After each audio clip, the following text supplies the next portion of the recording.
don't think we're gonna have anybody on Zoom tonight.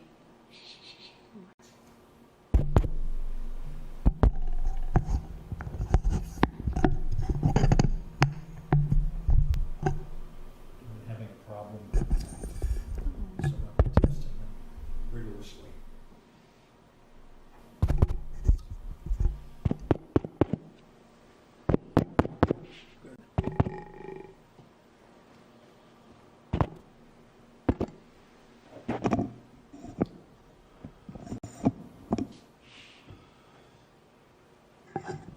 I end up moving those back to put their computer there. Yeah.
Capital F, Capital. short way.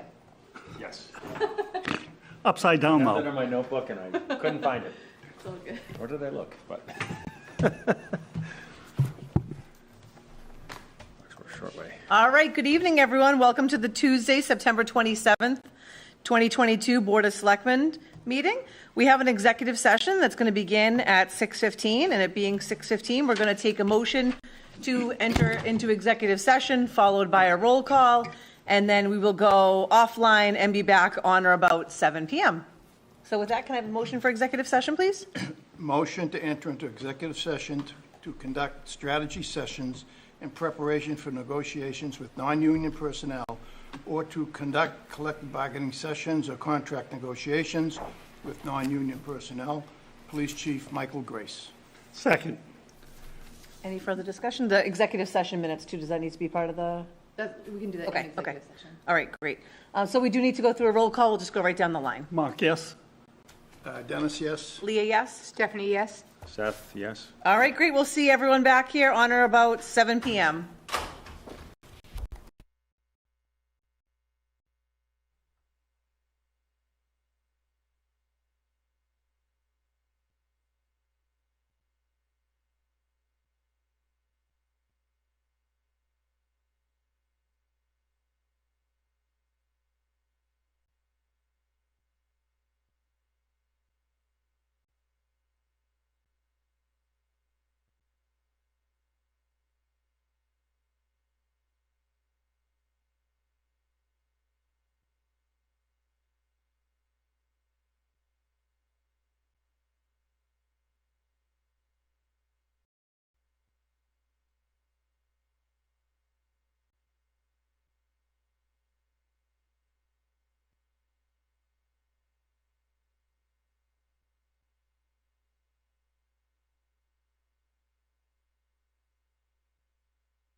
Yes, so I'm going to just welcome everyone. How are you? All right, good evening, everyone. We're back. It's 7:05 from executive session. We're going to continue with our agenda. We're going to do the Pledge of Allegiance first, and then we're going to move right into the police chief's contract as we just left executive session talking about that, and then go into citizens' input. All right, so with that, I pledge allegiance to the flag of the United States of America and to the republic for which it stands, one nation, under God, indivisible, with liberty and justice for all. All right, so we're going to take the 7:05 item first, just because we just got out of that executive session and just continue with what we were working on. So we're ready for a motion on the police chief contracts, please? Motion to approve the contract as proposed for Police Chief Michael Grace, effective October 5th, 2022 through June 30th, 2025. As amended. As amended, because we did have a couple amended. There was- clerical, yeah, as amended. yeah, two Couple clerical clerical things. Second. Any further discussion? All those in favor? Aye. All those against?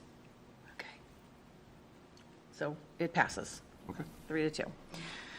All right, great. So next we're going to do citizens input, and I think we have some folks here. Did you guys want to get it? We do all have your letter. We've received your letter and read your letter. Okay. Did you wish to speak this evening? I just want to ask a question. Okay, if you could just come up to the podium, tell us your name Certainly will. and your address. Okay?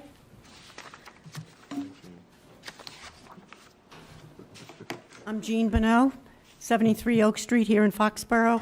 I'm also a member of the COAHS Advisory Board. And as you pointed out, we have sent you a letter. And I was just wondering, we wanted some clarification. And I was wondering if you were going to read that into the record. So we do all have the letter, and the general aura of the letter is that there seems to be frustration with a lack of process, that there seems to be an understanding that the community center is not happening. Yeah. So I think that we have something to say on that, because I don't think that's true. Okay.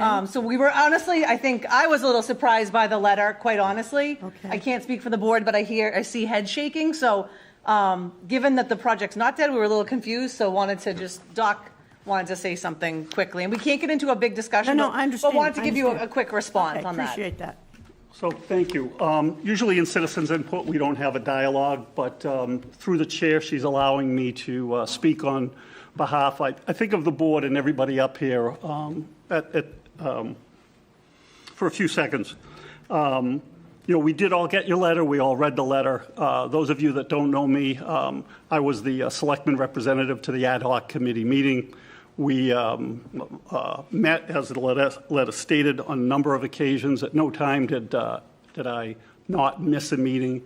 I knew exactly what was going on. Each step of the process, when we had questions, we brought in people, Mr. Keegan, Mr. Johns, Mr. Yukna, to clarify things for us.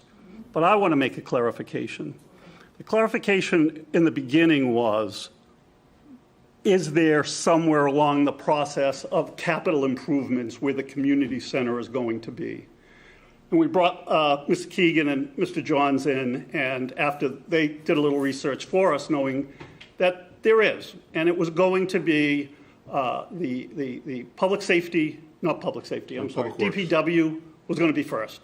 That needs an overhaul without a doubt. But in the process, the Taylor School was always second.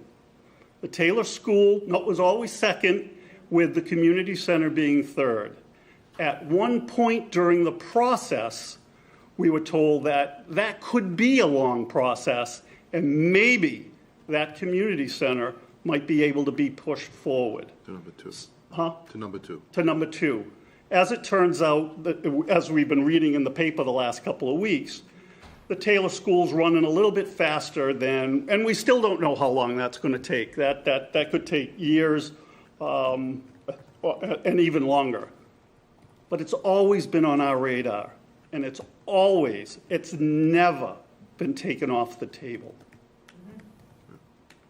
Bottom line. So where that misinformation's coming from, where that hearsay is coming from, that we took it off the table, just isn't true.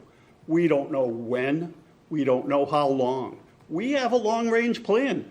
Bill and I had talked about some things down the road that might be changing, that maybe, we might be able to get that more in the forefront. But right now, it's DPW, and maybe now that we're seeing the Taylor School. So let me just add a few things to that, because it helped clarify your concerns too. And there are two things. One is the fact that we just learned, actually probably just 2 weeks ago, that the Taylor School may move up in terms of the funding from the state, which then would help, that would then move it up on the funding priority for the town, because the town just can't turn around and say, look, we're not going to take 50% reimbursement for a project of that nature, because it's a very significant cost factor. The other thing that, but I just heard recently that, that may or may not happen now, because, the state has come out, they've looked at the school, and they're going to make a decision or determination whether or not they are going to move it up in consideration. The school itself is actually in decent shape. There's clearly some things that need to get done to it. There's no question about that. But the question is whether or not DESE, the Department of Education, determines that it needs to be moved up in terms of priority versus other projects that they're competing with across the state. All right, so that answer's not out yet, but at least the indication is right now that they are looking at that. Whether or not that's going to come to fruition still remains to be seen. Okay.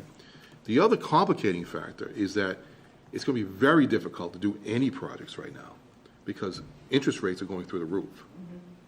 So whether or not we want to time any projects, I mean, even DPW, we're looking at that, which we want to do, but even that cost could increase to the point where it makes sense for us to wait, because the interest rates, even us borrowing at a AAA bond rating rate, is still going to be higher than what we originally anticipated. And materials. And materials, and getting materials and interest is another issue. So, yeah. So we're looking at that, and I know that the building committee is looking at that very seriously, because they themselves, I think their initial look at that was higher than what they thought it was going to be. So that's a concern, and whether or not we want to do any project at this point in time remains to be seen, given the current nature of where we are. Interest rates are not going down anytime soon, unfortunately. So I think that's gonna hurt the ability of the town to do any major expenditures like that. So we're just being straight and honest about that issue. That's an important consideration. So we were surprised by the letter because we've never made a decision. There's been no official decision to move the project. Yeah. Please come up front. No. Sure. I'm Millie Green, and I'm the chair of the board. I think our letter was misinterpreted. What we felt was that no one had the consideration to tell us about all this after all the work we've done. We heard it on the, in the newspaper, we heard it word to mouth. No one came out from here and to tell us that, oh, sorry, but this is the way it's going to be. I don't think that we know that, though. I think that's what we're saying. We don't know We the way don't it's know. going to be. We don't know when the Taylor's going to happen. No, but you're saying the Taylor is going to be next in consideration. We don't We don't really know know that. what that looks We don't like. know that answer There's- yet. So, Well, Can I ask a that was question? our With- intent. With respect. yeah. Was the community center ever promised to be first or second? No. Well, no, it was. Okay, so my point is, Yeah. with respect. Yes. I don't feel like anybody took anything away because it was never given. You know what I mean? And we never had Yeah. a conversation Oh, yeah, as a yeah, board, as a yeah. town, or anything. Yeah. I think DPW is on the warrant, so I think everyone knows that that's kind of what we're looking at next. There's Okay, so no. nobody, it wasn't even considered to say, look, you guys, I know you did a lot of work for this, but it's not. But the work is still ongoing. So I don't think that the work has ended, and I don't think that it's Well, off it's the ended for table. quite a while now. It'll be ended for a Well, lot of I think years. it will ramp back up, though, when the time comes. So we definitely appreciate everyone's efforts and work, and it is going to be a long project, and it's not over by any means. Okay. And I think it would be premature to have a conversation about what's going to happen when we don't know what's going to happen. No, And the building committee is looking at that. So it's not that they, the next step in the process is to have the building committee review it, and they are in the process of doing that. all right, I said what I I'm wanted. glad that we all talked about it then, because it seems like, there's some misunderstanding, so I'm glad that you came in, and I can promise, as things happen, we'll certainly be in touch. I know Doc's been to a lot of the meetings, but unfortunately, there's just not much to report yet. Is the laundry building coming down? We are proceeding with that, and that's, we're able to do that because we actually got some of the federal money to do that. So where you actually have, we've got, there was a long, because of the federal process, it took a lot longer on the front end. So we actually got the design, in fact, I was working on something on that this afternoon. So that, and it's going, has to be bid, and we'll be working on that. We want to get it down before the end of this year. Okay. That's our goal. Well, Okay? thank you very much for dialoguing with us this evening. Thank you for coming in. I promise we'll talk more, and All right. there was nothing intentional or anything like that, so I'm glad that we chatted. Yeah. Okay. All right, is anyone else? I don't think anyone else is here for citizens input. Anything come in electronically? Okay. All right. Sorry, I'm just catching up to see where I'm at. So next is George with the municipal and school service agreement. Where are we supposed to?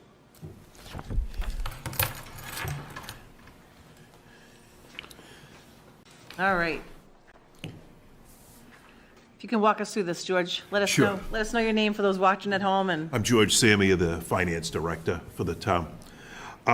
What you have before you tonight is essentially an interdepartmental agreement between the school and the town in regard to the way that we report numbers that have been spent during the year to meet the ed reform requirements for the school. So what is the ed reform? When ed reform was put in, about 10, 12, 15 years ago, there are certain requirements that a town has to meet, or a school department has to meet their ed reform per pupil expenditure that has been put out there. Now, it's a very easy thing for somebody to come out and say, well, how much did you spend on how much did you put in on your general government this year? And the answer would be like $39 million. But there are a number of things that people are within the budget that aren't necessarily attached to the school. Some of it is health insurance, some of it is insurance on buildings, some of it is indirect costs, such as how much was spent by, on the highway department towards the school. So ultimately, you come to an agreement between the school and the town as to how much you're charging. There are certain things that are going to be engraved in stone. When I said health insurance, that's a simple thing to say. You've got, I'm making up a number, 218 people at the school, and they're all on the HMO Blue family. Multiply that times whatever it is, that's an exact number. But when you get to something to the effect of like your highway department, and you're saying, well, how much are we charging towards that? There's a little bit of a gray area there, and I'm going to exaggerate this thing, but let's say on my side, I might say, well, how much snow and ice are you going to put towards the school? All of it, 500,000. And if there's no agreement there, it can run off the rails. So what you're signing tonight, okay, is an agreement between the school and the town, and I'll say this, the amounts on here, nothing's actually changed. It's the same exact things that we've been using for the last at least 4 years since I've been here, and probably 5 to 7 years prior to my being here.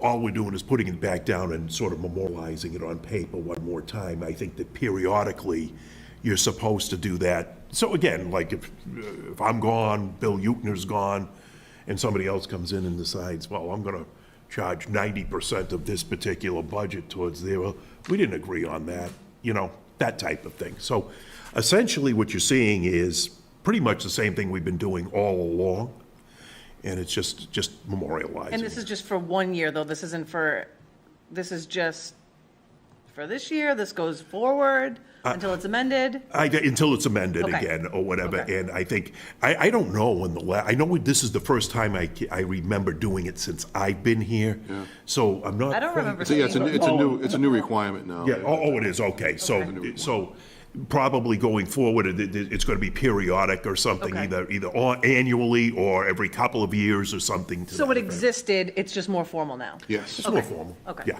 exactly. Okay. Yeah, there's no change to it, the practice, what we. Okay. Yeah. And actually, there's no money being moved around, it's simply a reporting. The requirement. allocation. Right. Any questions on it from anyone? No. Tree and Park is 70%, is that? Yeah, I think what they're looking at, and at least as far as what Bill and I have been talking about, it's been that way for a while. But I think what they're saying is there's, you have the facilities or the grounds and maintenance, which is a large Fields. All the portion of fields. it. All the fields that we maintain. In the fields and stuff are really the biggest portion of it. I mean, compared to, let's say, the town hall or the Common. highway department or something to that effect. So they've always been taking about 70% and putting it towards that. Makes sense, thanks. All right, I don't have any questions. I think we're ready for a motion. If, I'm just giving everyone a second to digest it since I know it is new, but I think we're ready for a motion if there's no other discussion. Okay, motion to approve the municipal and school service agreement as proposed. Second. All right, all those in favor? Aye. All right, wonderful. Thank you. And while you're here, Sure. because I was going to mention it later, the audit committee is meeting. Do we have a date for that? We're going to It's, appoint the last person, October 11th. October 11th. So just know that that took a while for that last audit, just with COVID and everything. We have an appointment, school committee has an appointment they're making, I think, at their next meeting. That committee will be fully appointed, and then that'll be the next meeting. I already had called the auditor, and I mean, even though it wasn't engraved in stone, I said, kind of keep open the 4th and the 11th. Okay. I wasn't sure exactly what date you were Okay, going to do. so now we've got a date that we've been trying to get that hammered down for a while, so that's all set. All right. Thanks, Great. George. Thanks a lot. All right, next up, we have Renee. Just so I can get out of the chair. And we threw the second item on there. I hope you saw that too with the appointment of see guy. it, Okay, all right, great. My name's Renee Tosi. I'm the Director of the Recreation Division of Human Services.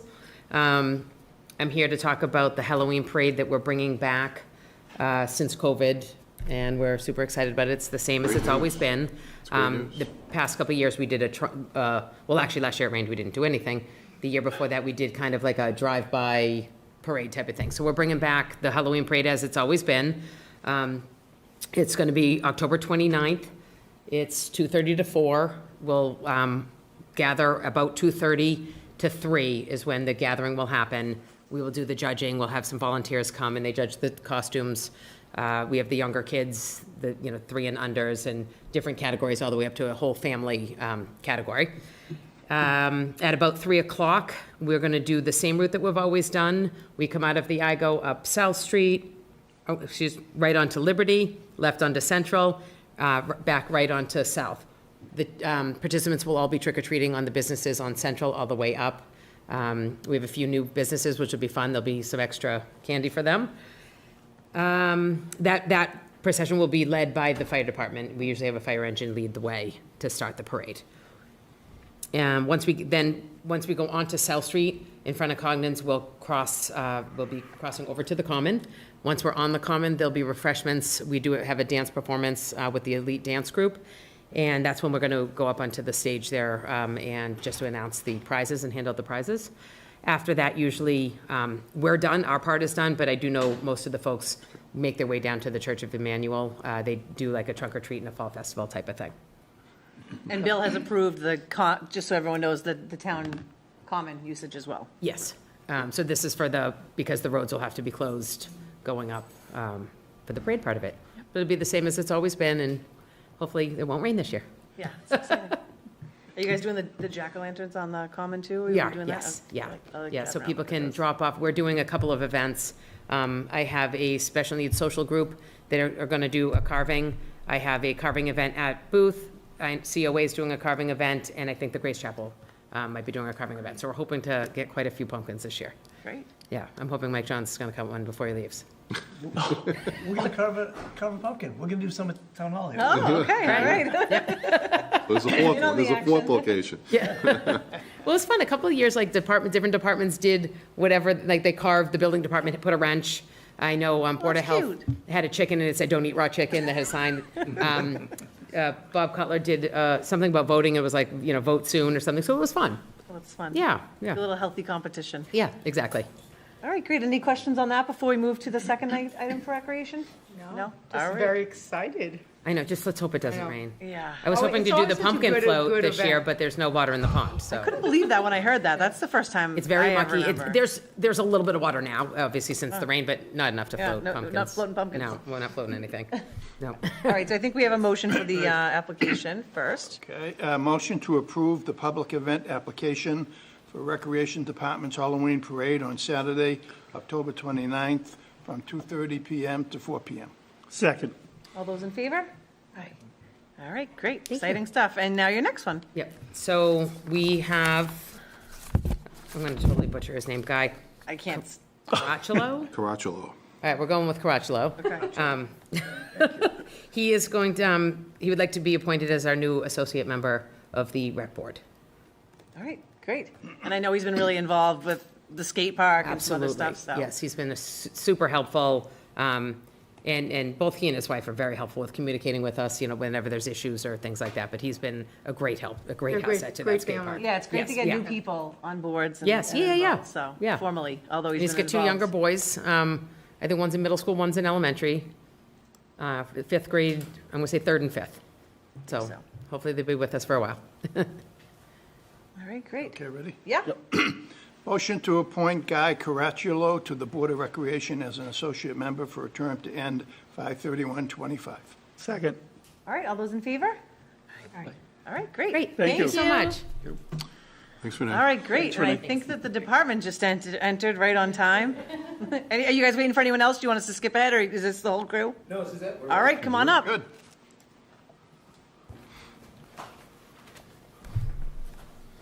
If you could just come up, introduce yourselves, and then go into your program here.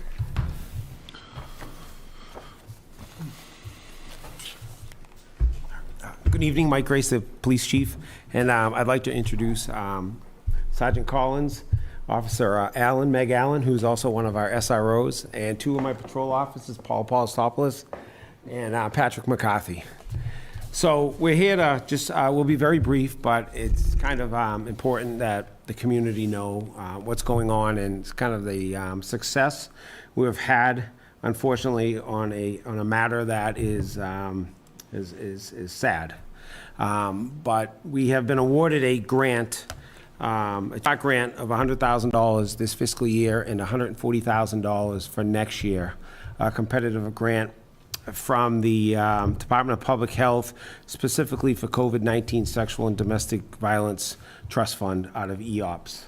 It was a statewide competitive grant. Only 4 departments in the Commonwealth received the grant, and we were one of the 4. With that grant, I'm going to give a very brief history because honestly, this issue and the work that this team does, and they're all going to speak a little about their role, we could take up the whole night. So I'm going to go as fast as I can just to touch upon some of the important things. Is this grant, and we've encountered, is broken down into 4 different pieces. One of them is expenses for victims of domestic violence and sexual assault. As I encountered on a matter one evening, we're obligated by law and by statute to keep victims safe. We don't have the option. We can't be closed. We can't say we're unavailable. If that means we post a police officer at someone's house, that's what we do. We never leave a victim in a position where they are not safe. Well, I have a MOU with some of the hotels in case we end up with a victim, and they're very accepting to allow someone to stay for a night. Until we ran into a situation where Xfinity had a concert and Gillette had an event, and there wasn't a hotel to be had. And then I found out through town finances is that we actually can't purchase a hotel room using the department credit card, not because the town doesn't want to, it's just because of the way the law is set up. So this grant allows us direct expenses to victims for hotels, for phones, for food, for any resource that they may need, medication to go pick up at CVS for their kids. It's all accounted for. Everything is broken down. There's a quarterly reporting to the state on the matter, and everything is documented. The grant also allows for additional domestic violence training for the department across the board, and specifically for this team that has tackled this task. It also allows for program development, working directly from the police department or working with outside agencies to develop programs that will help prevent victims of domestic violence or sexual assault. Examples could be empowerment programs like RAD for our high school students who are going off to college. Programs like that would eliminate and hopefully prevent maybe situations. And lastly, there is some salary replacement to the fund that goes directly for the office's time being spent. They don't get it, and it's replaces what the town's already funded. So part of the grant is to break down how much time you're spending, what you're doing with your follow-ups, and how many are you having. That's a very brief summary of the application process. And I do want to give everybody credit. Right now, I may be presenting this award, but Lieutenant Fitzgerald spearheaded, along with Meg Allen and Sergeant Collins, the amount of time that they spent working on this competitive grant and the applications and the abstract and the data that they presented to the state is extremely dynamic, and the work that they've done. So this team that we have has been in place since the beginning, since we came out of COVID in about January, February of 2021. We had a extremely high number. I think everybody heard about it. They saw it in the news. We're going to have issues. We're going to have problems. Well, we are the ones who actually calculate that data. We actually get the calls for service. And this team saw a gap, and they realized that obviously all officers respond to domestic violence, recently being certified and by Mass Accreditation, so we have the highest standard. So every officer is already meeting every state standard, but this team realized the gap of what do we do afterwards? What do we do tomorrow? What do we do next week? What do we do a month from now? What do we do 6 months from now? And I'm gonna let them talk about that aspect. Within the department, about 5 years ago, we were one of 4 community, I was one of 6 departments in the Commonwealth that had a pilot program of creating domestic violence check sheets that were being used to generate a statewide policy. The data collected from that actually changed how the police officers respond and follow up on domestic violence. We then were one of 4 departments nationwide that was part of a PERF study, including, I believe it was Dallas, I think it was Dallas, Texas, and 2 other major cities that took all of our systems statewide, district attorneys, resource groups across the Commonwealth, and helped form a nationwide policy that we were part of. So this obviously, our approach on domestic violence and sexual assault is a victim-based approach. That's how we look at every single one of these situations. Again, we had the gap, so the team was created. Obviously, when you have a team, you need a boss. Not because she does everything, but you need someone to spearhead it and manage it. And at this point, I'm just gonna let each member of the team just kind of talk about their role and how they deliver this service day in, day out. I do want to make it clear, these aren't like extra positions. These are what they do while they're working all of their other jobs. So on top of their regular sectors or overseeing the SROs, they do this on top of that. And many times at 4 o'clock, they're not going home. Or as you see Paul and Pat back there, we also noticed we had gaps on weekends and nights. So they're on our second shift. So the information is passed from one shift to the other, so we leave no one behind ever. And I'll hand it over to Sergeant Collins and her role as supervising this team. So I'm lucky to work with all these people and form this team that we have found has been really helpful in the community.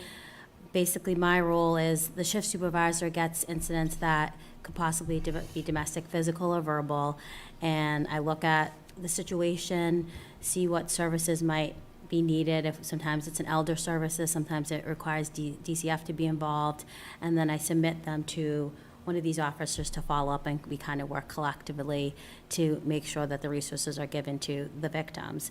The chief mentioned the victim-centered approach, which in an incident that might happen on shift, we give them the abuse law, we go over their 209A and their rights. But what we found was that in those incidents with trauma, that a lot of times it's too much for the victim to actually receive what resources are actually available. So the follow-up, and that can be sometimes depending on the situation, could be the next day or it could be a couple days depending on if they're displaced. We make the phone call. If it's safe, we might do mailing. Sometimes we figure out if, a lot during COVID, we would do an email and we'd have the officer on scene initially find out if an email was a safe way to reach them.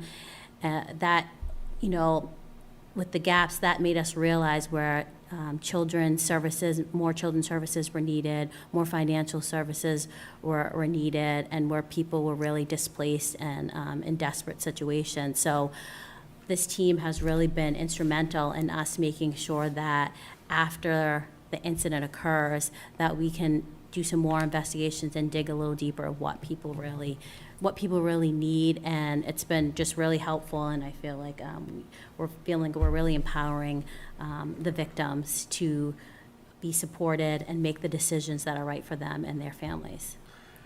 So, Meg, maybe you can talk about, briefly, because I know we'll be here all night, is some of your history prior to being a police officer, and maybe could you just give a quick rundown about what the team does once you get the call? Sure. And then. So again, my name is Officer Megan Allen. Prior to working for the Foxborough Police Department, I worked for a nonprofit that served victims of domestic and sexual violence as an advocate, primarily working in the court system, assisting victims in obtaining protection orders. So I just wanted to address a couple things. Number one, the fact that domestic violence continues to be one of the most pervasive social and criminal issues that we deal with. It's one of the primary calls that we deal with here in town. The effects of it ripple out. They affect family members, children primarily. So working in the schools, as well as being one of the domestic violence officers, I see the effects of the trauma that family violence causes at all levels. There is so much overlap between domestic violence and substance abuse, mental health issues. The trauma just, the good thing about programs like this is that if we can address these issues in a certain way, and if we can earn the trust of the community members who are affected by this and intervene in an impactful way, then we can cut off, or we can at least minimize the pervasiveness of that trauma. So if we get a call at the officer level, myself, officers Paulotsopoulos and McCarthy, when those calls get forwarded to us after review by our sergeant, we get to work in making those connections. So sometimes that looks like, as Sergeant Collins mentioned, a phone call. Sometimes it's a house visit. What we really have to do is we start with an investigation. We investigate a little bit beyond what was initially collected at the scene. We're looking for red flags, we're looking for weapons, we're looking for things like that. Once we're able to make a connection with the victim or survivor who's being affected by that domestic dispute, we jump right into doing a risk assessment. So we have some tools that are used across the Commonwealth that have been developed by advocates, the DAs, all of these stakeholders who have come together and really created a great tool for that risk assessment. So we'll complete that, and then we'll move on to uncovering any other concerns that are going on. A lot of times, as Sergeant Collins mentioned, when we're interacting with someone who is experiencing domestic violence, we're usually, it's what we call a hot scene. So what we know about trauma and the effects of trauma is that that person's brain is not going to be functioning in the same way that it normally would, with their adrenaline pumping, with their fear centers having recently been activated. So having this follow-up program where we're able to connect with these folks after a traumatic incident allows them the time to process the incident. It allows us an opportunity to help them process that incident, and it allows us to talk about not only available resources, but also covering things like safety planning, making sure that they're aware of their rights, making sure that they are safe no matter where they're at. We know with domestic violence that it sometimes takes an average of 7 times for a victim to leave their abuser. So a lot of times when we're interacting with these survivors, they may not be ready to leave. And it's our job to make sure that we're interacting with them in a way that is non-judgmental, that is supportive, and that is empowering. So that's really what we do. And I'd like to thank, obviously, my sergeant, Val Collins, also the chief, and also the town for supporting us being able to do our jobs in this way, because it takes a little bit more than what we're typically able to do on patrol. It takes time, it takes funding to be able to connect these survivors with services. So the work is extremely important, and we're glad we're able to do it. Thank you. So that's a brief summary of, it's very brief on how dynamic, all of this is documented, all of the follow-up cases are all on spreadsheets, so everybody has access to it on the team. So if it's a different day or if it's a different week, we have a resource, we know where we're at, we have all the point of contacts, we have all the phone numbers. And I can even say that the team took on the responsibility of building a 43-page community resource guide, which everything, that ultimately we'll put on our town's website, everything from substance abuse, juvenile issues, homeless issues, elder services that the town can access as well if they have a situation that maybe they're not necessarily calling the police department, but they're like, geez, what do I do? It's the work that they put into this, it's absolutely dynamic. And there's things in here I never knew existed, so. That's a question, terrific work that you're doing. In terms of Norwood Hospital closing, what's your backup in the medical system now for sexual violence or trauma? And how does that interface working? Sure. So regarding sexual assaults, we have, I'd be happy to jump in and explain the SANE program, which stands for Sexual Assault Nurse Examination. There are SANE nurses that are on call out of Milford Hospital, as well as Sturdy, essentially, but regardless of where you are located geographically in the Commonwealth, you have the right, if you have been victimized in the form of a sexual assault. That's also part of what we do, is making sure that victims are aware of what their rights are. They have the right to be taken to a hospital. We will assist with that. They have a right to have a sexual assault nurse examination completed by a qualifying nurse. We will respond to those hospitals and will help advocate for those victims in that way. There are also a lot of nonprofits in the area that also have advocates who will get dispatched out to those calls. But with Norwood closing, there hasn't been, you can't skip a beat. I mean, people are entitled to these things, and there are measures in place. And that's another thing in terms of supporting this type of program. Obviously, it's not just domestic violence. It is also geared towards sexual assault. Both Sergeant Collins and I are certified sexual assault investigators, officers. Paul Tsopoulos and McCarthy will be after they complete the training, I believe next month. So we have a special approach. We work closely with the district attorney's office, with our local children's advocacy centers, with our other advocate partners to make sure that we're attending to those survivors in the way that they deserve to be tended to. Thank you. It's definitely, a tough topic, and it happens in the community, though, and it's great to see that we have these additional resources available. Is it kind of like a use it or lose it type program? Like we have the $100,000 and it's up to that amount. It won't roll over or forward or anything. They haven't said that they won't. Okay. But, so it's their first year rolling it out. I'm not sure where we'll be in 2 years. I think the grant goes, as of right now, till 2025, so we can continue it up until then with the application. Yes. And adding on to any other expenses that come up, because we're learning, and we'll learn from the victims what is the most useful tool. And that's why we go to trainings. Actually, all of us today went to an advanced domestic violence training today. And like Meg mentioned, Officer Paul Tsopoulos and McCarthy will go to the sexual assault certification, which is 40 hours next month. Okay. So we just continue to train and to learn more from the victims and what they need, and that's the victim-centered approach that we all have and mindset, and many of the other officers are also getting trained to be helpful. Any other comments, questions? No? Just wanted to say, very impressive. Yeah. And thank you, because, I mean, we all see on the news, I think those are probably some of the most dangerous calls that you get. You hear of, somebody has, somebody in a house and the police come to help, and it always seems like an officer gets hurt and then he takes his own life, or he or she takes his own life. So it's, One thing a lot of people don't know is domestic violence and sexual assault calls for service are exempt from the public records. So you won't have a police department advertising those calls for service to protect the victims. So in a community, you don't really know unless you know. So we're doing everything we can to help our residents on this matter. Bravo, good for you guys. Thank you for that.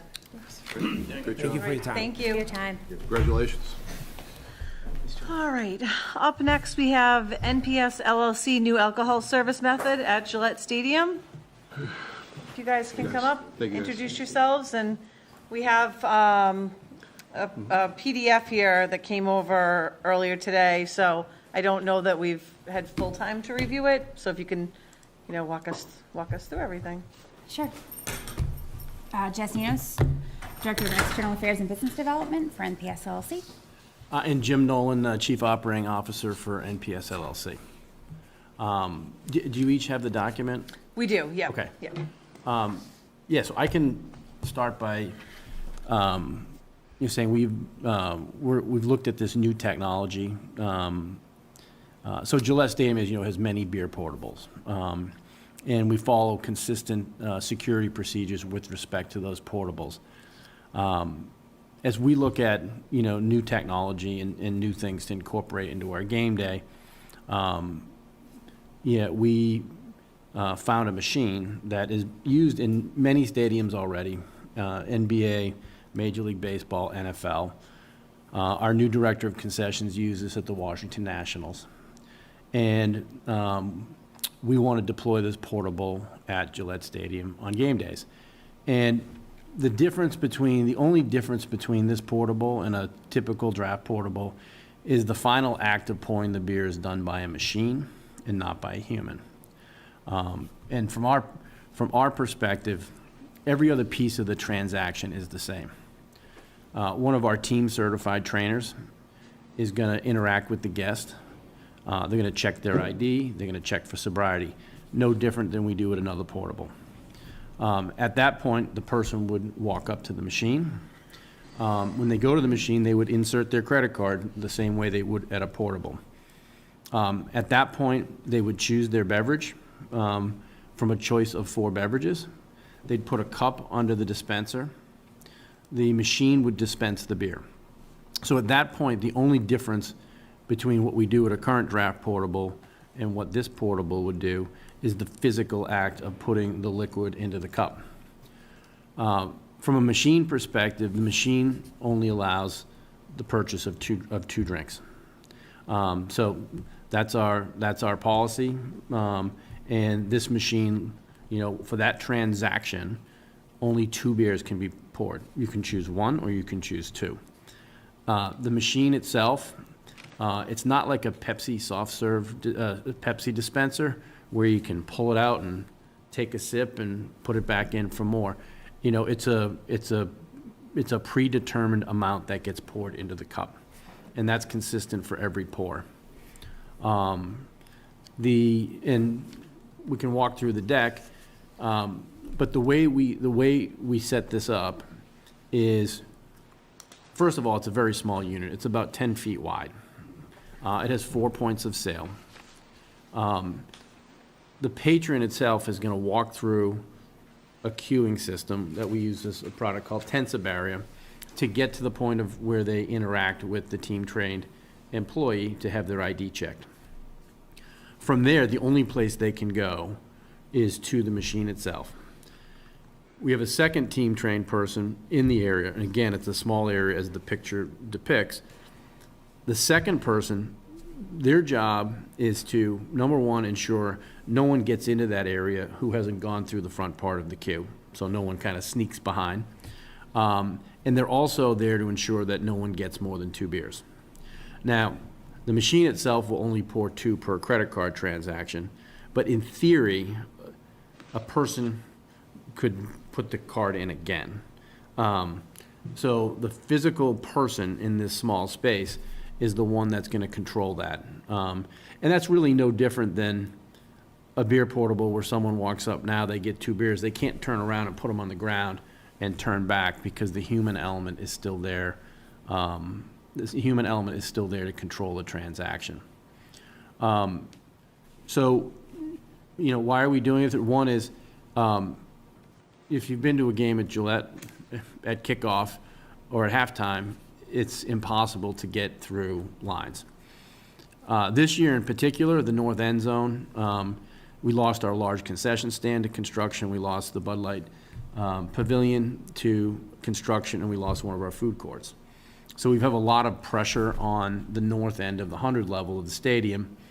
And this is just one more point of sale out of many to help service our guests. For the 2023 season, we only intend to deploy one because we look at this as a proof of concept. We want to make sure that it works for our customers. We want to make sure that you know, it's a fast transaction. We don't want to have a transaction where we've got a line of 100 people waiting to use the machine. You know, but our hope is that it's successful, and then, you know, we could look at possibly deploying it in other areas of the stadium. And specifically, we're looking at technology to incorporate into the north end. So, you know, what we're looking for is, you know, this is, you know, from my perspective, there's very little difference between our existing portables and this unit because our controls are the same. You know, our attention to providing proper alcohol service is the same. And literally the only difference with this unit is instead of a human being pouring the beer and handing it to you after you've gone through the ID check, the sobriety check, and made your payment, instead of the human pouring the beer, it's a physical machine that's pouring the beer for you.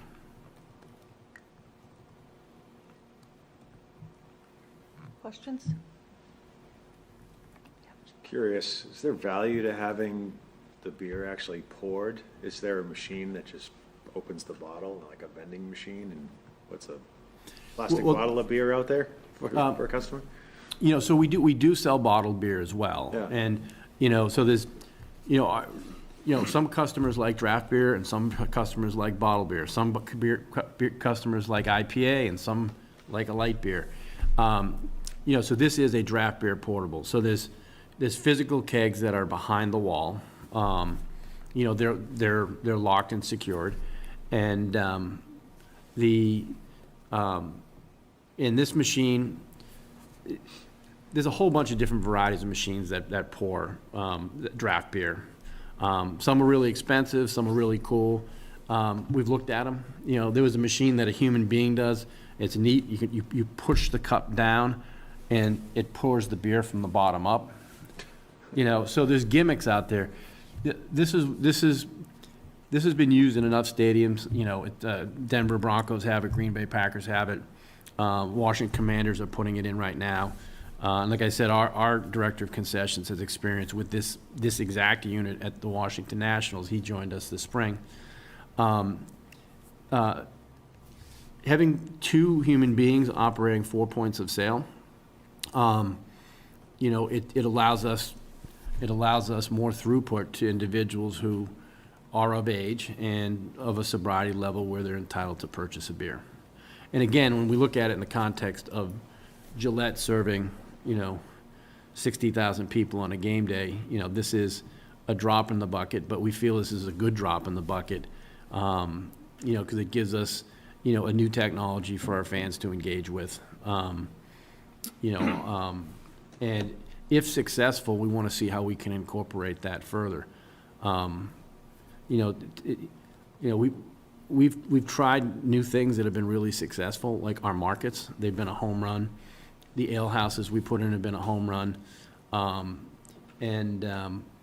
We're always trying to do more for the fan. And in this particular unit, it was in a location where last year we had a different type of market. that wasn't as successful, so we removed it, and, we're trying this year. But I think if it's successful, it can be additive to the overall experience for our customers. Under your current system, and I've been there many, many times, so I can speak to it. If you have someone who's obviously inebriated and wants to get 2 beers, and, there's a person there, how do you deal with that situation? Well, the first thing is the person will say, "I'm not serving you." That's the first thing, is I'm just not serving you. If that person becomes belligerent, our first escalation is to our security, team ops, which are our folks. And every one of our points of sale is in very close proximity to a security guard. The next escalation is to the chief. Not him specifically, well, maybe if he was there. He and I didn't get accosted when we were together on Sunday, but the next escalation is for team ops to bring in what they have. So team ops has, they have ushers, they have people, and then they have people who roam, and then they have specific teams that get involved when things escalate. So it would start from the trained alcohol server to say no, and if it escalates from there, it goes to security, then to one of our teams, and then potentially to law enforcement. And if we think someone's had too much to drink, whether they came from the parking lot or whatnot, we'll ask the chief if they could do a sobriety check, because there's sometimes individuals who've had too much and they need to be placed in protective custody.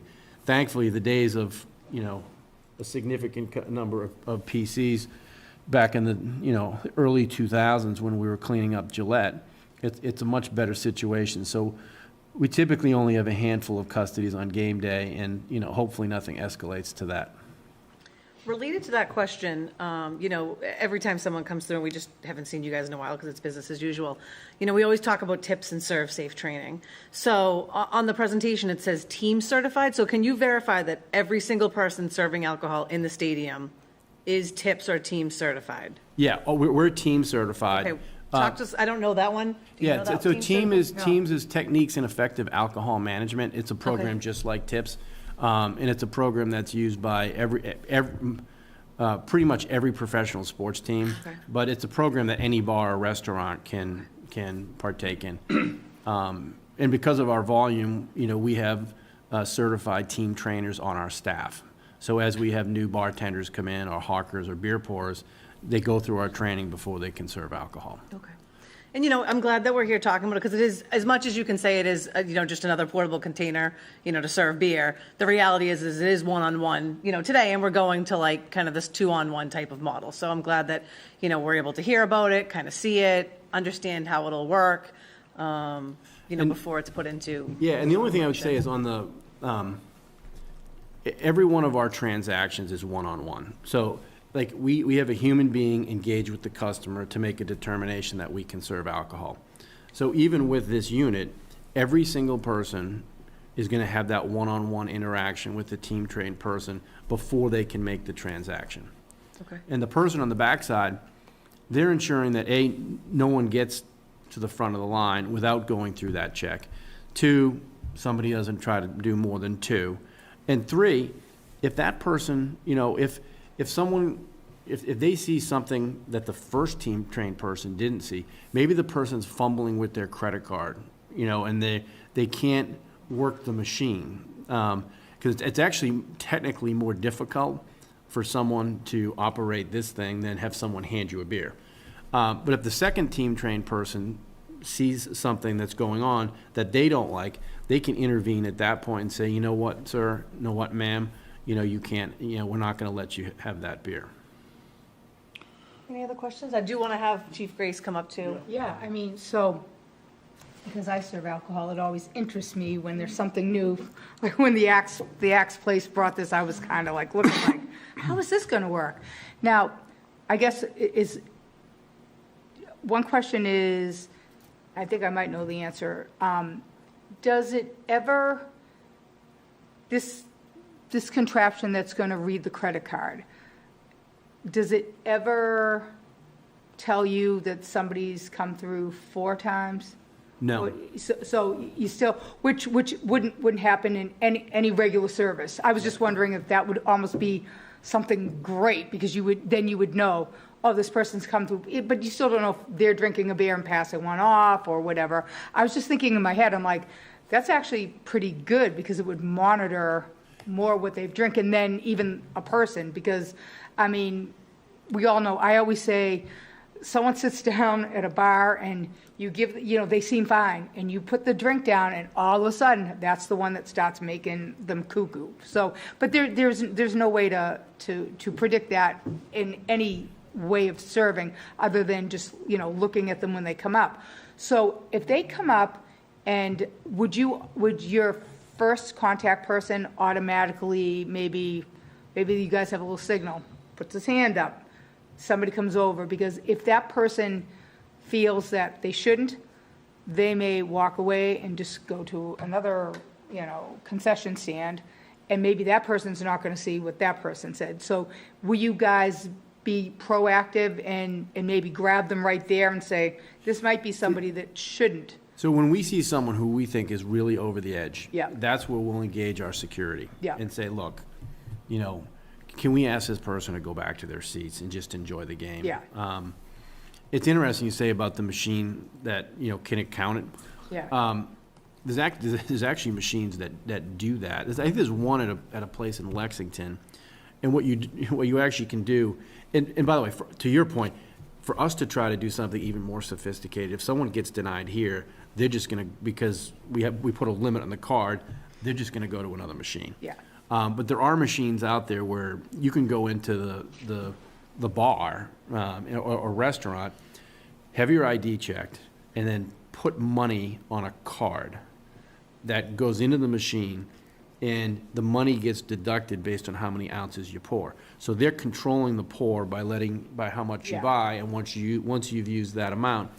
But for us, with so many different points of sale, Yeah. trying to go to that, because we have 2 windows of time during a game. We have the 15 minutes before kickoff, and we have the 15 minutes at halftime, and that's where we're trying to. Everybody knows the beer stands are about Yep. to close, and Yep. they're like, let's grab one more before we're done.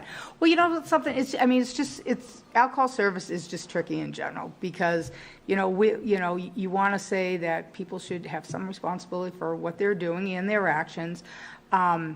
So I was just curious if this, read how many times they went through.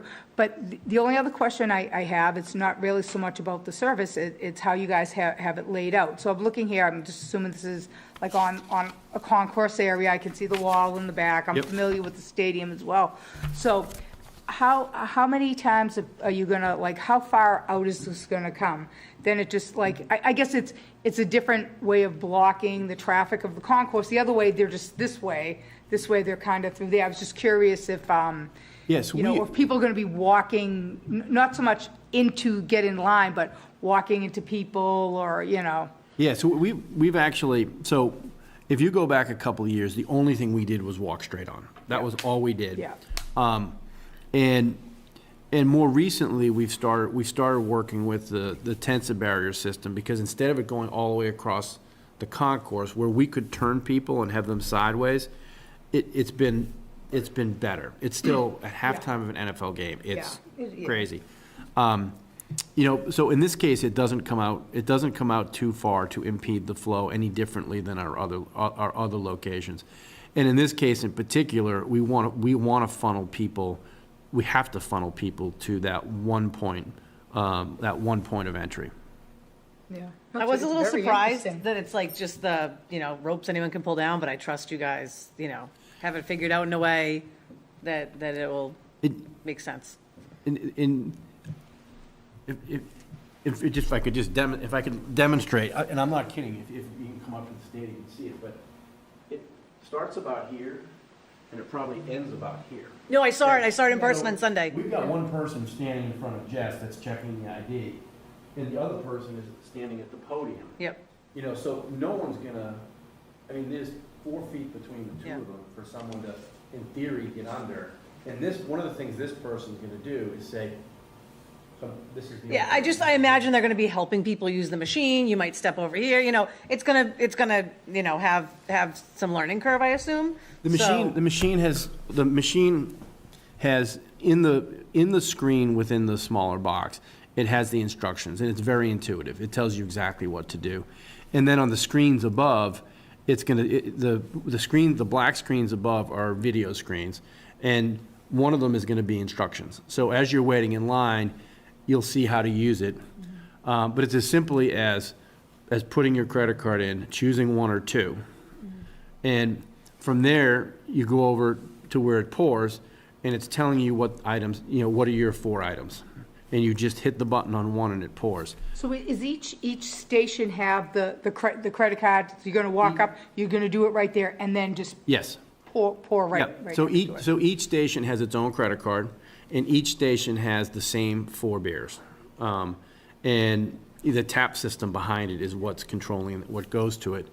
And what this one specifically is gonna have, it's gonna have 2 Bud Lights, a Mick Ultra, and then the Cisco Forever New England beer. So that's what will pour, but in theory, you could pour anything that's on tap. Yeah. And just my thought of, like, I'm always thinking, what could go wrong? Not that you guys haven't, this is your business, but, so, you have those people, suggestion, maybe you guys aren't that, people will screw this up. That's just the nature of, they're looking, they're whatever. Someone goes to, will the cup come down itself or something, or will they have to hold the cup, or? So the cup is, you have to take the cup down, and this is part of, so you have to take the cup down, you put it under, and you hit a button, okay? Then you take that button, you take that one out, and so again, walking out with 4 draft beers without a top, it's not happening. No. So they take the second one down, put it in there, now they're done, and they walk out. I'm thinking of like someone who's gonna spill it, not put the cup all the way under or whatever. I would say, maybe this is what you guys are gonna do. I would, as this is rolling out until people get used to using it, I would post somebody right there too, because I think what Leah just said. Yeah, like someone's gonna say, oh, my card doesn't work, and someone steps over and helps them, You hate to see your 2 main people to make sure this is successful are 1 and 2, checking the ID and that person who's given that extra look at, if they should be getting another beer.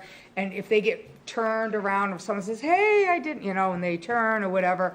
So like I said, just maybe, I guess I was surprised there wasn't I was surprised there wasn't a hard barrier at each side versus like the Disneyland, flexible stuff. But I'm sure that Chief Grace has thought of that and you guys have thought of that. Yeah. And another great control on this machine too is, when Chief Grace tells us that we're shutting alcohol off for the event, this is controlled by an app.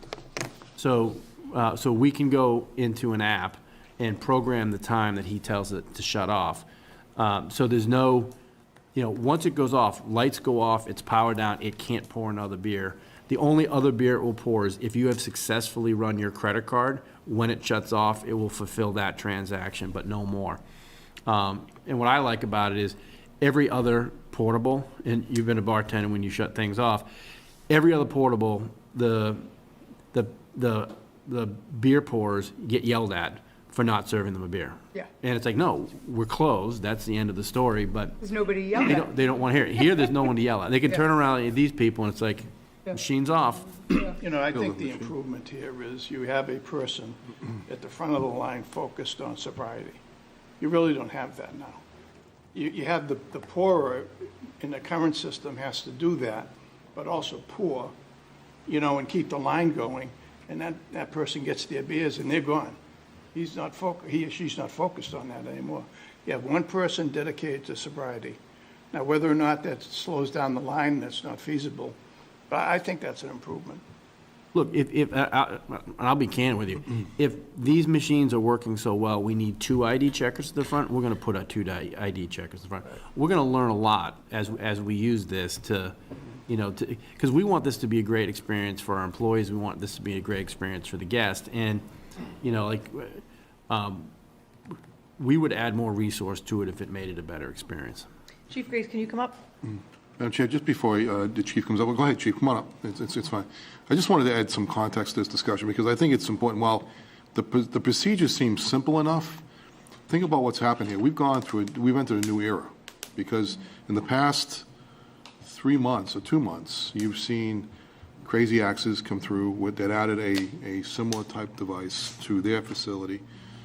A new approach where alcohol is now being served, effectively remotely, so to speak. Now the same technology is being applied on a larger scale at Gillette Stadium, which in of itself is fine, but it just needs to be explained. And I'm glad you're here tonight to do that because you can see there's a lot of questions about it because it's new. And then also bear in mind that now there's no cash at Gillette Stadium. Everything's done through credit card. So it's the world has evolved, and just within the past year, just in a couple ways, I dare say that this is just the beginning in many ways. I think they're looking at all new ways in which technology will play a role. When Jim came in and Jess came in this afternoon to explain it to the chief and I about how this is going to work, I had the same reaction that Dennis had, was that this actually could improve things because when you're there in a line, the first thing you think about doing is talking to the person who's pouring the beer. That slows the process down. So now you have the system's completely automated. All you're going to do is basically do the pour yourself, but at the same time you're being checked for sobriety. That's an improvement. However, it's new, and so therefore we need to have the explanation tonight. And dare say that it's effectively amends their license to allow them the ability to do it remotely now or through technology as opposed to the standard approach, which is the way we've been doing it for years, year over year. Okay. Chief. Thank you. Couple excellent topics that were covered here. We went through this about 2 weeks ago, the concept. There were some questions about fencing and gating. One of the bicycle fencing sounds fantastic. It feels like it would be more secure. The issue with that is if we had a critical incident in the stadium, we need to collapse those lines quickly in order to move people. Having a fence locked in, sticking out, blocking a large portion of the concourse is a pinch point, and we wouldn't be able to move it in the moment. So that's, the flexible line works better. I will say one thing with Pats fans, if someone cuts you, we're going to know about it. So, because it's game on, okay? Let's be realistic. People are waiting, they're patient. If someone cuts, they're going to stand out. Our deployment along the 100 concourse, as Jim mentioned, the team ops deals with fan code of conduct issues. They deal with guest services issues. We deal with more of the police matters. So their team does intervene. They do see arguments that are non-criminal, that they work out, they make suggestions, go back to see, and ultimately that de-escalation, because people want to stay, they want to watch the game, they paid a lot of money, they're fans. And that usually works. When it doesn't work, that's when we get called. And at that point, the property owner makes the notification that they don't want this person on their property. As the property owner, they make that decision, we don't, unless we see a crime in our presence. So if they make that notification, then we facilitate that removal of that party. I will say, when I look at any liquor issue from the law enforcement perspective and the town regulations, is the enforceability option within law enforcement. I can say this is actually easier for law enforcement to observe and look for violations if we have concerns. Because literally, any one of us can stand back and make sure people are checking IDs from far away. When you have a beer line going and they're 50 deep, there's no one up front. We can't tell at all unless, we stand right next to them. They are doing it. I mean, that's not the issue, whether or not they're not doing it. But when we talk about this change from the town liquor regulations, any law enforcement officer can stand back, make an observation of their IDs being checked from far away. So I don't have a concern with the ID part, and their team's program that they use, train the trainer concept. Obviously, it's approved with the ABCC as well, so it isn't something that isn't allowed. That is allowed in Massachusetts.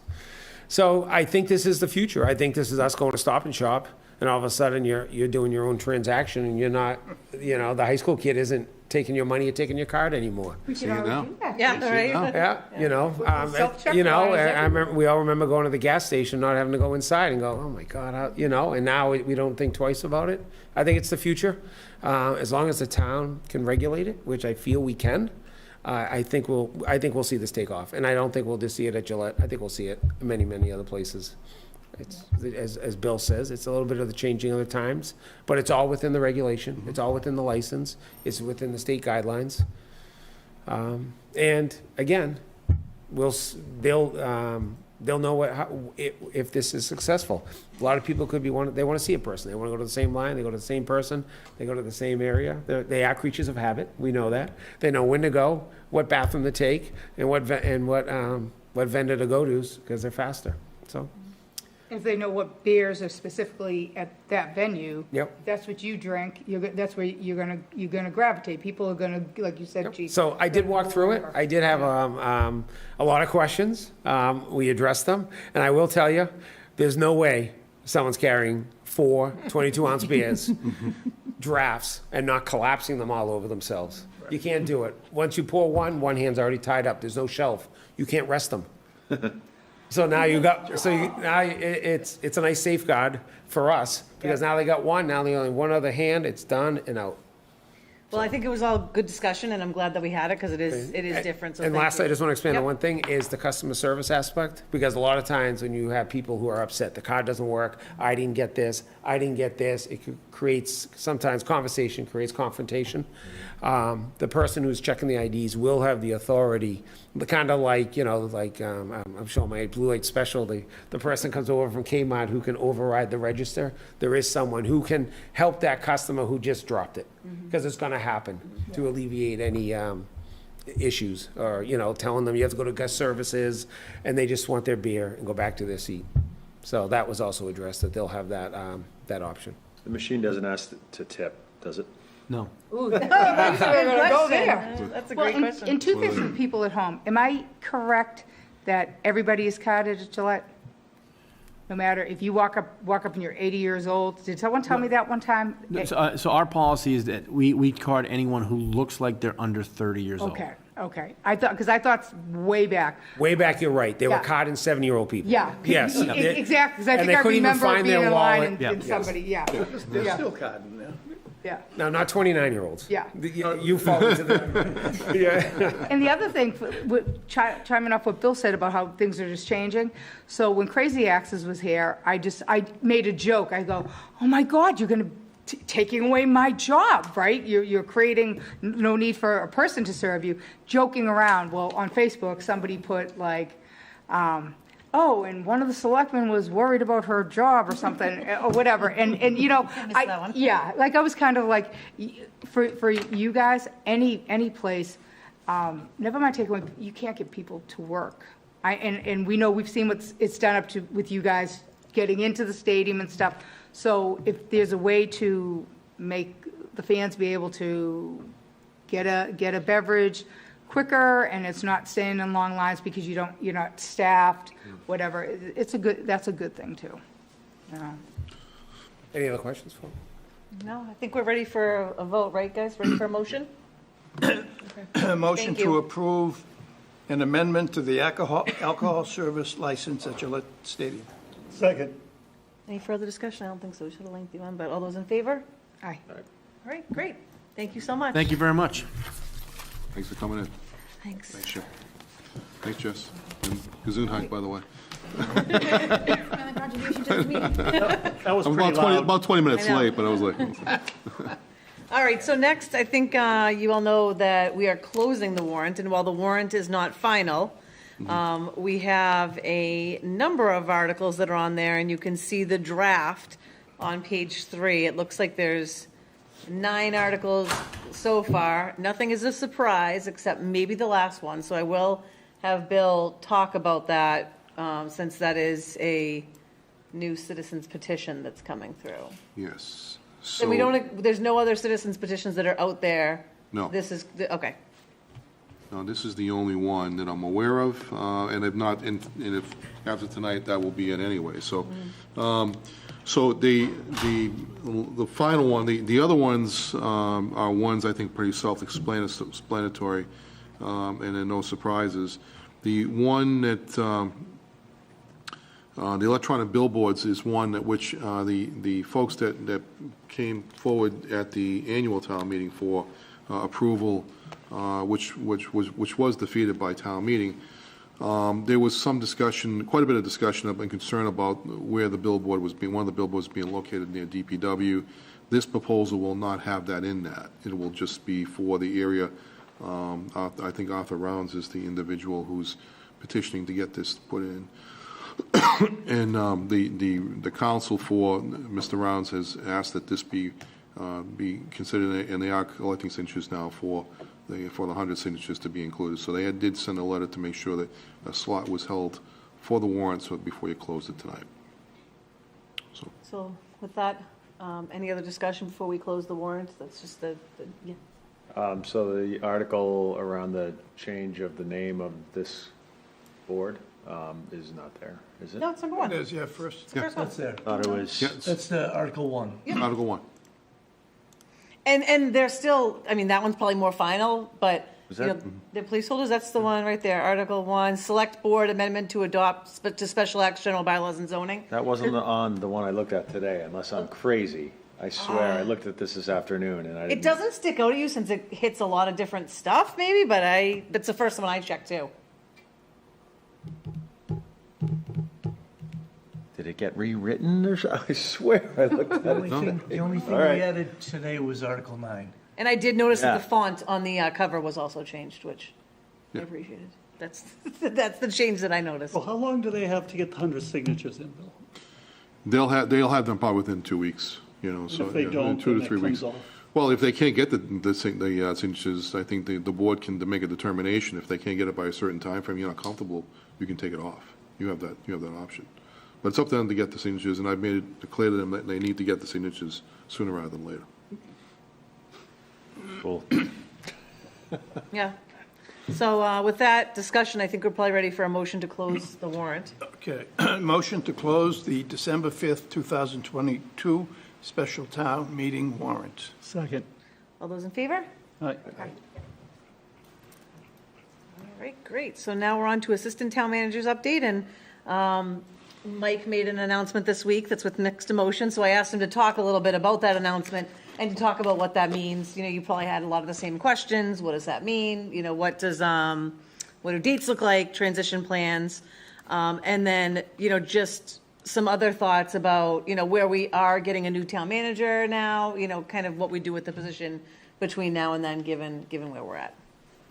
Sure. So I did give my notice that I've accepted the position of town administrator in the town of Foxborough. My last day here will be November 4th, because I'll be starting the new position on November 7th.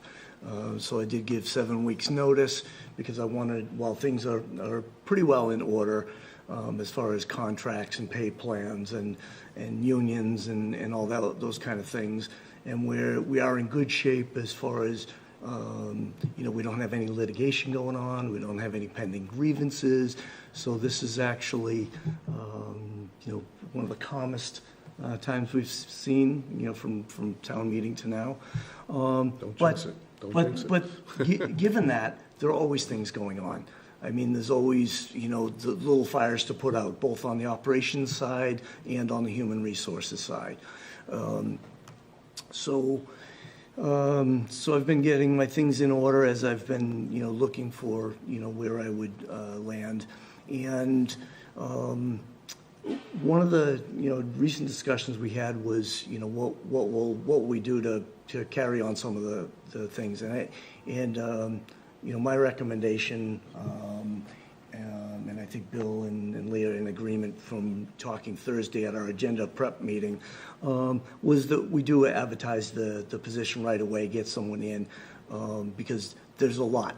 Even at a time right now when things are somewhat calm, there's always things coming in. There's that next dispute or that next contract interpretation, or just getting together a weekly meeting with the department heads and the ops team and running those meetings. So I think that probably the discussion of what as far as my position being both assistant town manager and human resources director, that may be a discussion for the future with your new manager. But I think it's important to at least make sure you've got somebody coming in to carry on some of these duties. So we have, yes. So I'm sorry, are we talking about an interim human resources person? Or are we talking hiring a full-time person going forward? I think that's really a discussion for the board, but I think the important thing is that you do hire someone. And I would say, advertise that as soon as possible. Whether the board decides to do that on an interim basis, or you decide you want to go ahead and hire an HR director and to carry into the new administration, that's really should be a policy discussion with the board. But I think it's important that you hire someone, of whatever, configuration that is, so that things don't fall. Because, when you think about Bill's retiring in January, and then, if your next manager needs 60 days notice to get here, that could put you into the spring. I don't think it would be wise to leave my position empty from now until that point. But this is probably, and I think we talked about putting it at this point in the agenda this evening, so that you all can engage in a discussion about what that looks like. And I can certainly give you, some recommendations just from having sat in the position. Bill can probably give you some perspective from having me work with him and what it looks like. And then I think you all, having worked with us, I think we could have a fruitful discussion and maybe have some takeaways from that. I don't mean to be evasive with my answer, but I think it's really partly a policy discussion that impacts both human resources and operations of the town. Yeah, and, that's why I wanted to talk with you guys about it, because I think we would all agree we don't want to hire another HR/town manager. Like, that's not what we're looking to do. But we've got this hole we've got to plug, and, now until March is a long time, and I want to set up the new town manager for success. Like, imagine you come into that post and that's been empty and there's all kind of stuff, and, that piece of the shop hasn't been running. So, at first I thought, do we wait on HR? Do we wait to see what happens if this is town manager? And after kind of thinking about it and talking and going back and forth, it seems to me like the most sense is to hire someone to be an HR director for the town. I think that's a really important position. I think we have a lot of risk if we don't have that position properly staffed to stay ahead of the stuff so that we don't have any issues. And then I think once we have a new town manager, we look at what happens. Maybe it's not an assistant town manager, but who's second in command? Like, if the new town manager is not here, who can execute a document in town hall? So there's not going to be, I'd say my direction is to the, whoever's hired. It's not like there's going to be another head for assistant town manager, like someone added to head count. My thought would be with someone probably in a role that exists that's second in command.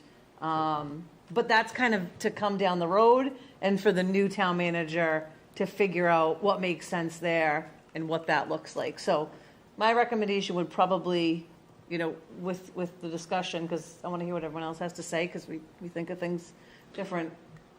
Yeah. So I just want to say that, for the sake of saying it, because it's not going to be my job anyways to determine, but I'm going to tell you some observations. I think having a full-time HR position is a good decision. I'm supportive of that. But I think you're making a very significant mistake by not having an assistant town manager. The reason I say that is because that person does operations. That person is in charge of day-to-day operations on a regular basis. All the department heads report to that person. They come in, something goes wrong in their operations, they have to deal with that. The HR director is not going to deal with that. So you have all the things that come in the office on a regular daily basis. And Mike can attest to that. I can attest to that because I've been an assistant myself, and I've been an HR director myself. You deal with just HR director issues, which you should deal with these days because they're very complex. Very complex. And Mike probably will tell you that most of his time gets spent on HR issues. But the other side of that is that you cannot forget the fact that the assistant town manager has a very important role in the organization.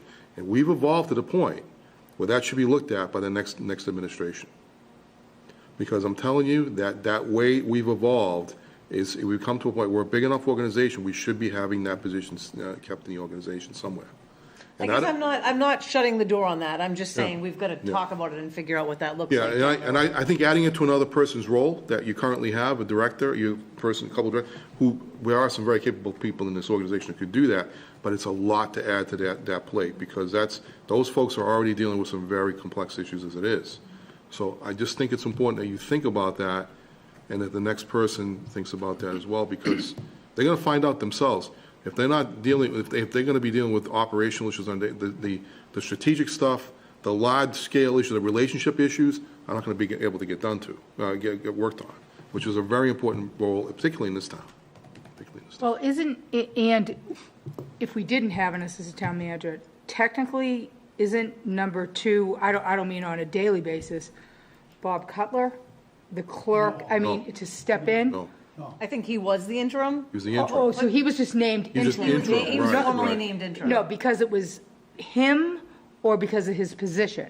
No, not position, no. not because of Okay, his position. all right. Because Well, that's what I didn't know It was if an it was interim because he choice. was clerk. Right. I had no idea No, why he is- it was him. So I was here during that time, and he was named by the town manager at the time Okay. as the person to hold down the fort, so Okay. to speak, for Yeah. some period of time. And the last town manager could have, named someone else to Yeah. that as well. Yeah, so it had nothing to do with the clerk's position? No. Okay. I just don't want to mislead anyone that I don't think Yeah. we're going to have all right, now we're going to hire an assistant town manager. It's going to be a whole new body and they're going to do a whole new job. Yeah. I don't know. Me personally, I don't see that happening. But Yeah, I mean, I've got to ask Bill, as, our reigning town manager, with this happening, would you, coming into a new town, want to hire your own human resources director? Or, is that going to change our dynamic a little bit when we're interviewing over the next? and that's where 3 I to was 4 initially, months? Doc. I felt like that makes sense. And then as we talked about it, leaving that position open. No, but for- maybe there's got to be Yeah. people out there that'll fill the gap. Maybe someone who's retired that'll come in. Well, I will tell you that there are people that will fill it on a very, very minimal basis, and I know people that will do it tomorrow. The challenge, though, is that those people are very, very busy right now. And as a result, they're going to be able to give very limited time to a situation where, HR is evolved. HR is a completely different job than it was 20 years ago. It's a very complex job. There are so many new regulations, so many new requirements. You've got to manage multiple contracts, labor relations, all those things that go with that. It's not an easy thing to do on a daily basis. So having that person in that role on a daily basis is far better, and will probably be better for the next manager to hit the ground running, knowing that they have somebody in place. Yeah, you answered my question. So I think, under normal circumstances, I would say yes, and even I was in that camp, for the new manager to make their own decision, but we'll find somebody good. We've picked enough good people over the years that we'll find somebody good. But I think the challenge is that I just don't want you to lose sight of, and Lee, I appreciate you saying that, because I'm not saying that this has to happen tomorrow, but you really can't lose sight. That's going to be a challenge. I'm telling you that to not have a second number 2 person in that office is going to be tough.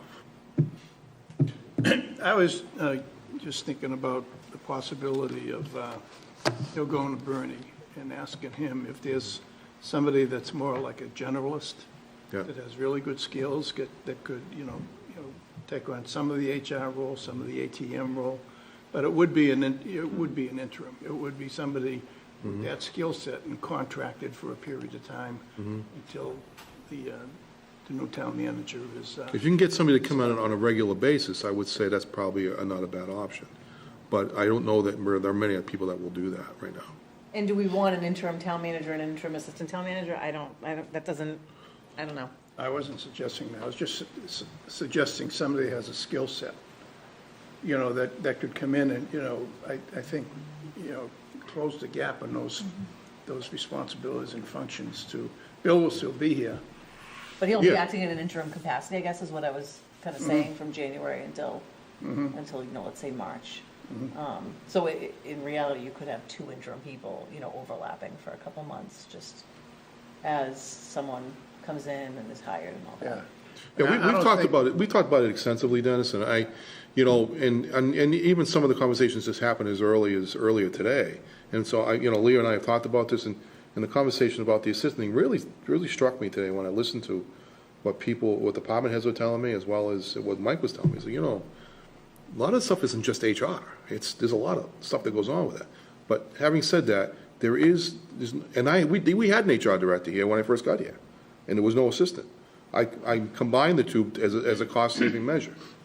And it worked, but it was a lot to put on the people who had those jobs. It was. Looking at it now after, like, there is a conflict of interest having HR be the second in command, I think it just like you wouldn't want the finance director probably to be the assistant town manager, because again, those checks and balances, looking at what You makes mentioned sense, that, you've mentioned that a couple times over. But if you look at other organizations, it is set up that way. Where you have a deputy town administrator, in Needham, for instance, they have 2 deputies.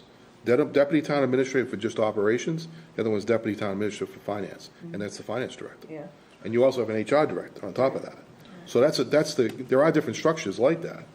But I think that you just have to know that it can't be dismissed out of hand, that's an important role, because it is. No, I don't think anyone's dismissing it. I don't want to say what it's going to look like, because I think it's the new town manager's I agree. role and position to shape what that looks like and sell it to us. And I mean, in reality, the HR director does, it's not a role that we hire. It's a role that under our charter is the town manager. But, I think our feedback at this point is important, given all the discussions we've had over the. And we'll find somebody good. I'm confident about that part of it, provided that there is somebody out there right now, but I'm sure there is. And because a lot of people want to come here. It's a good organization to be part of. I'll offer you on one bit of perspective, at least from my own, and that is for the question that you posed to Bill, how would you feel coming in? I'm going into a situation where I'm going to be taking over from an interim town administrator, and there is an assistant town administrator there who is the succession, and that's their role, but they're also doing human resources. That gives me more comfort than if I was going into where either that position was gapped or it was an interim, going in to replace 2 interims. Yeah. I think there's some succession and some consistency that I'm moving into, and I'm already having some conversation with that person, and I think that's helpful in my transition. Yeah, so getting the HR person up and running, so they're, Right. 6 months in by the time So Bill they kind of know- cuts the cord. Yeah, they know the organization by the time your new town manager arrives. I think that would be helpful to them. So, kind of, it sounds like we want to give Bill the direction probably to move forward with filling that gap, under the premise that it's an HR director, not an HR director / town manager. There's more to come on the assistant town manager, down the road once the new person can shape that. Yeah. You're probably, for that period, you're probably talking about, I'm 6 weeks away from leaving now. We can post this thing in the next 2 days, this position. But typically, it's going to take 8 weeks minimum to get somebody. And we know this is a position can be tricky to fill. So, but you're talking about 8 or 10 weeks. So you might have a month where the seat's empty. But that's a lot better. Yeah, it's good timing probably now than before the holidays to get moving Right. on it. Right. Yeah, definitely, if we're going to do it, we should do it now. All right, so moving along to town manager's update. Bill, you've got a couple items. I do. We'll go into selectmen's update. All right. I don't want to, I'm going to save a lot of my comments for when Mike does finally leave, but I just want to say congratulations to him publicly. I mean, I know that, him and I have talked a lot about his departure, and I think he's prepared himself well for this, and I think he's in a good position. I think Foxborough will benefit by his knowledge, and I think he'll do a good job. It'll definitely be a loss to us. I mean, I share the sentiment of the staff members and the department heads and all the folks that work with Mike on a day-to-day basis, that they are sorry to see him go, but they're also very, very glad for him professionally that this is the right next step for you. So congratulations on that. Thank you, Bill. You're welcome. Appreciate it. So we just wanted to, there's a couple things I wanted to update you on. First of all, I did have a couple announcements or things that we did if I could just say Katie had given me a couple updates. You know, Katie does still work, by the way, behind the scenes, and she's probably there tonight looking in on us. She is. So we approved the Halloween parade to congregate on the Commons post-parade on October 29th. The Foxborough High School volleyball car wash at Town Hall for October 8th. That is subject, however, to approval by the Water Department, and they will, and that is a conditioned approval. And then finally, the Taylor School is going to do trunk or treat at the Schneider lot, which, by the way, has just been expanded to about 140 spots now. So we're very grateful for Schneider working with us, and I'm going to steal the chair's thunder on the visit that we had there, but it was a very, very, very informative and very interesting visit that we had with them recently. Just a couple things on road work that's going around town. PJ Keating is in town into the next week, milling and paving several streets. We see they will be doing they're milling Mara Elizabeth, the Mara and Elizabeth neighborhood. On Tuesday and Wednesday, they'll be milling Mechanic Street and the railroad tracks to Chestnut Street. Thursday, they'll be paving Mara Elizabeth and the Mara Elizabeth neighborhood. And on Friday, they'll be paving Mill Street recreational parking lot and Glenwood Ave. Overnight on October 3rd and 4th, they'll be October 3rd and 4th, they'll be paving Mechanic Street. And on the West Street Dam update, they're finishing the stumping removal and installation of erosion controls and construction fencing. They'll be grubbing stumps and roots after Conservation Commission agent approves the erosion controls, and mobilization for in-water work will begin shortly. There'll be a 24/7 closure, and that is tentatively scheduled to begin in 2 weeks, beginning October 10th for that road for the West Street Road. Flushing is going to be starting this week in Zone 1. The remaining zones 2 through 5 will be flushed through November 7th. There is a map on the water page on the water website if you are not certain at what zone you're in. Flushing occurs between 8 p.m. and 8 a.m. Monday through Friday with signs in the area to inform individuals of the flushing. Updates on the current flushing program will be posted on the town and DPW social media pages as well. I do have to say, when those zone maps come out, not being critical, but you can't tell what road's there. Like, I zoom in and I'm like, okay, am I in that zone? So, as someone who's pretty familiar with the roads, I still have a little bit of trouble. Maybe we should color code them or something like that. I still have a little trouble, like, I don't know if I'm in zone 1, 2, 3, 4, 5, and the map is really tiny. Right. So it might be helpful to like put the names of the roads in the post or something, Okay. because you know that there's gonna be questions. So I just came back from Columbus, Ohio for the International City Managers meeting where Foxborough was recognized nationwide as the was as a receiver of the SEMRIC Health and Safety Award. So it was we were recognized as the region, but also as the town, because we are the host community for that facility, and so we were recognized in front of over 3,000 to 4,000 managers from around the world at that meeting. So it was special congratulations go out to Rob Vidone and his group, and to all the member communities who participated and made this happen. It's worked out very, very well. We are in the throes of adding another community.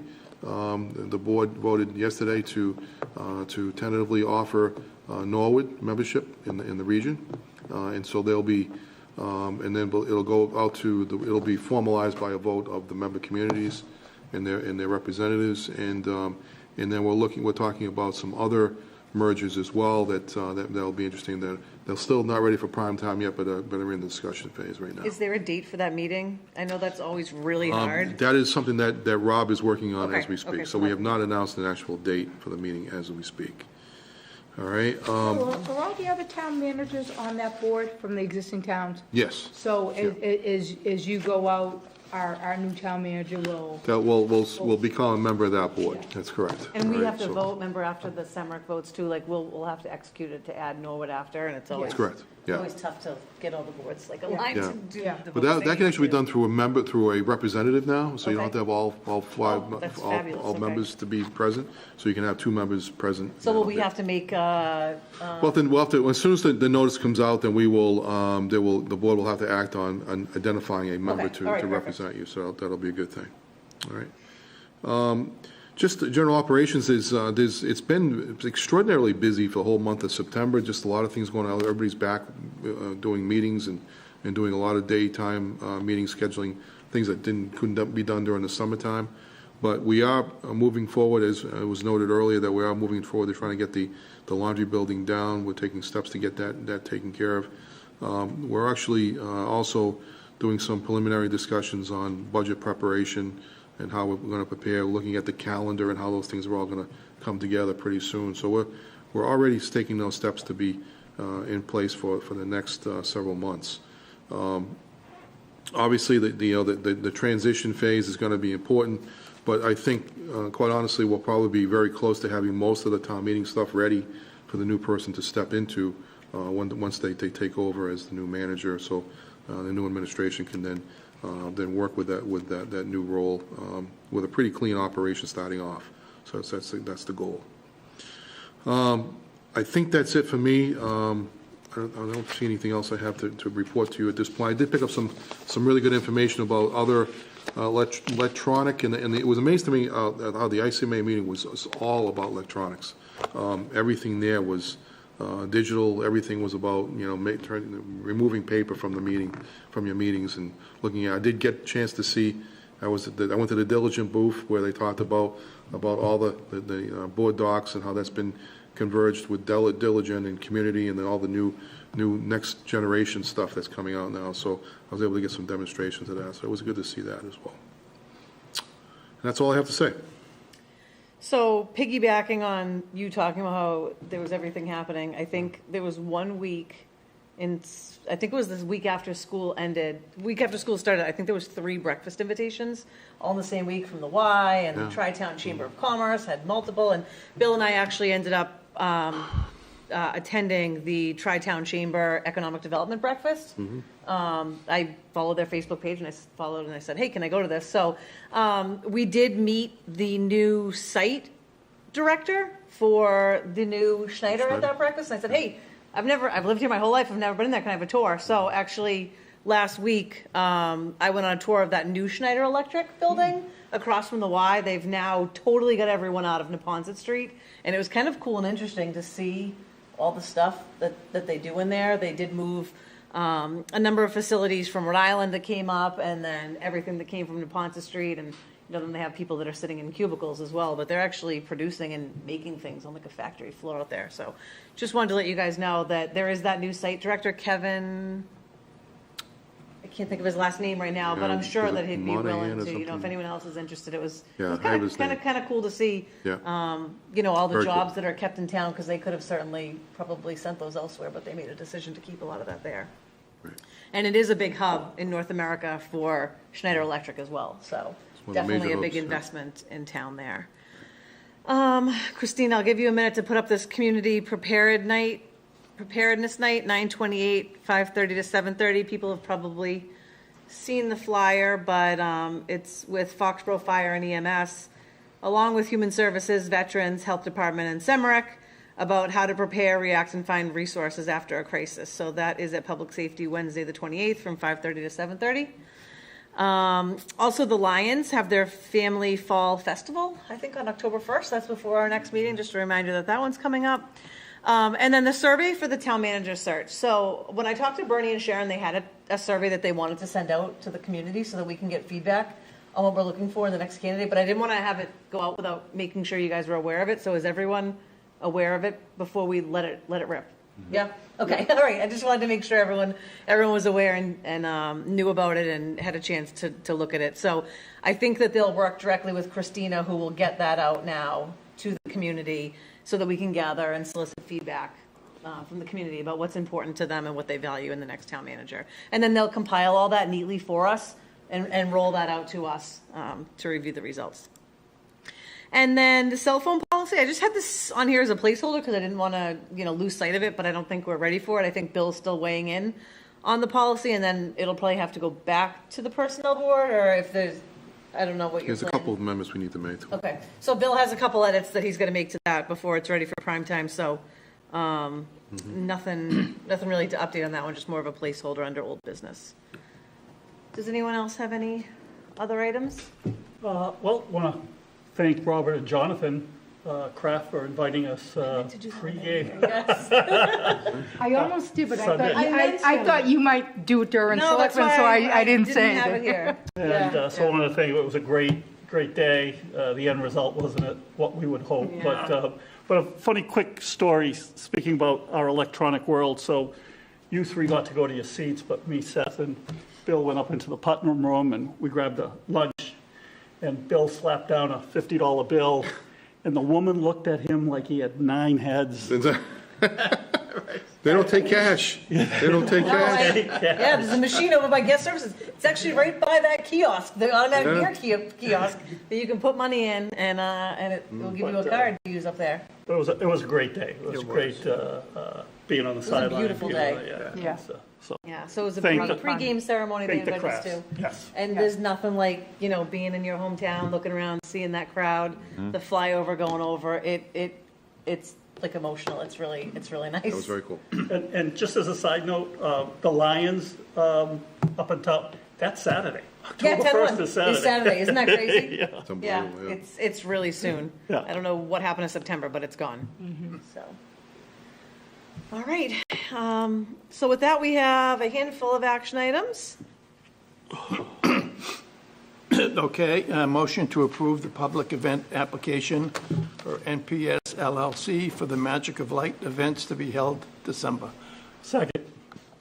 Any further discussion? All those in favor? Is it just December? Will it go into November at all? The motion looks kind of like it's not. And it just drops Yeah. off there. I thought it was, It says November the end of- 18th. I thought it was the end of. Yeah, so it's Yeah. November 18th to December 31st. So we'll amend that motion. Amend it, yeah. Yep. So all those in favor? Aye. All right, great. Okay. Motion to accept a $649.35 donation from the Foxborough Cribbage League in memory of Charlie Sichu. Second. All those in favor?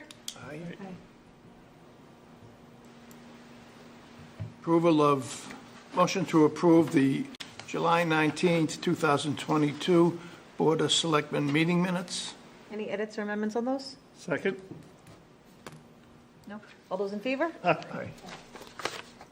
And motion to approve the August 22nd, 2022 Board of Selectmen meeting minutes. Second. Any comments on that? No? Okay. All those in favor? Aye. Aye. Motion to appoint Brian Quinn to the Audit Committee for a term to end 5/31/24. Second. Under further discussion, so this will round out our appointments for the Board of Selectmen. Dennis is representing us. We did that a while ago. And then I believe School Committee has someone that they're going to appoint at their next meeting as well. So we'll be happy to get that committee met and over with. All right, all those in favor? Aye. And motion to adjourn. Second. All those in favor? Aye. Thank you. Thank you. Good Good night. night, everyone. Right.